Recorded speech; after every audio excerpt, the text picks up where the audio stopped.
Hi friends, good morning. ನೋಡ್ತಾ ಇದ್ದೀರಲ್ಲ, ಇವತ್ತು ಮನೆ ಮದ್ದು ಹೇಳ್ಕೊಡ್ತಾ ಇದ್ದೀನಿ. ಇದು ನಾಗದಾಳಿ ಸೊಪ್ಪು, ಮೆಣಸು, ಬೆಳ್ಳುಳ್ಳಿ, ಉಪ್ಪು ಹಾಗೆ ತುಳಸಿ ಪತ್ರೆ.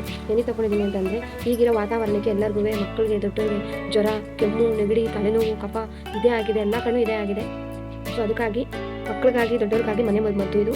ಬನ್ನಿ ಹೇಗೆ ಮಾಡೋದು ಅಂತ ಹೇಳ್ಕೊಡ್ತೀನಿ. ಇದನ್ನೆಲ್ಲ ತುಳಸಿ ಪತ್ರೆ ಹಾಗೂ ನಾಗದಾಳಿ ಸೊಪ್ಪನ್ನೆಲ್ಲ ತೊಳೆದು ಮಾಡಿಕೊಂಡಿದ್ದೀನಿ. ಮಿಕ್ಸ್ ಮಾಡ್ಕೊಳ್ಳೋಣ. ನಾಗದಾಳಿ ಸೊಪ್ಪು ಹಾಗೆ ಸ್ವಲ್ಪ ತುಳಸಿ ಪತ್ರೆ, ಒಂದೆರಡು ಕಾಳು ಮೆಣಸು, ಬೇಕಾದವರು ಪುಡಿ ಮಾಡಿ ಹಾಕೋಬೋದು. ಒಂದು ಸ್ವಲ್ಪ ಉಪ್ಪು, ಒಂದೆಸರು ಬೆಳ್ಳುಳ್ಳಿ. ನೋಡ್ತಾ ಇದ್ರೆ ಎಲ್ಲ ಮಿಕ್ಸ್ ಮಾಡ್ಕೊಂಡಿದ್ದೀನಿ ನಾನು. ಈಗ ಇದನ್ನು ಜಜ್ಜಿ ಇದರಲ್ಲಿ ನಾವು ರಸ ತಗೊಳ್ಳೋಣ. ನೋಡಿ, ನಾನು ಜಜ್ಕೊಂಡಿಲ್ಲ ರಸ ತಗೊಂಡಿದ್ದೀನಿ. ನೋಡ್ತಾ ಇದ್ರೆ ಫ್ರೆಂಡ್ಸ್, ಬೇಕಾದರೂ ಸ್ವಲ್ಪ ಒಂದೇ ಹೆಸರು ಏಲಕ್ಕಿ ಚಕ್ಕೆ ಹಾಕೋಬೋದು. ಅದೇ ಖಾರ ಅಂತ ನಾನು ಹಾಕೊಂಡಿಲ್ಲ.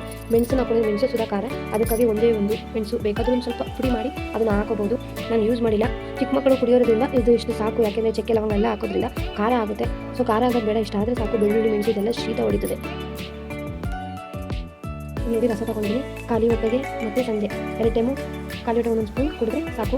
ಈಗ ಬಾಣತಿ ಆದವ್ರಿಗೆ 7 ತಿಂಗಳು 8 ತಿಂಗಳು ಆದಮೇಲೆ ಮಕ್ಕಳಿಗೆ, ಚಿಕ್ಕ ಮಕ್ಕಳಿಗೆ ಕಫ ತೆಗಿಬೇಕು ಅಂತ ಇದು ಮಾಡ್ತಾರೆ. ಆಗ ಈ ಥರ ನಾವು ಮಾಡಿ ಒಂದು ಸ್ಪೂನಷ್ಟು ನಾವು ಕುಡಿಸ್ಬೋದು ಮಕ್ಕಳಿಗೆ.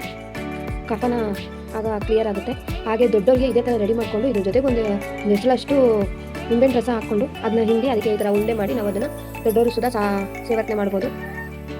ಈ ಥರ ಮಾಡಿ ಮನೇಲೆ ಶೀತ, ಕೆಮ್ಮು, ಕಫ ಇದ್ದು ಕೆಮ್ತಾರೆ, ತುಂಬ ಕೆಮ್ತಾರೆ ಮಕ್ಕಳು ಅಂತ ಟೈಮಲ್ಲಿ ಇದನ್ನು ಮಾಡಿ ಮಕ್ಕಳಿಗೆ ಕುಡಿಸೋದ್ರಿಂದ ಮಕ್ಕಳಿಗೆ ಕಫನೂ ಕ್ಲಿಯರ್ ಆಗುತ್ತೆ. ಹಾಗೆ ಕೆಮ್ಮು ಸುಧಾ ನಿಲ್ಲುತ್ತೆ. ಇದು ಮನೆ ಮದ್ದು. ಉಪಯೋಗ ಏನೂ ತೊಂದರೆ ಇಲ್ಲ. ಯಾವುದೇ ಸೈಡ್ ಎಫೆಕ್ಟು ಸುಧಾ ಆಗಲ್ಲ. ಇದು ನಿಮಗೆ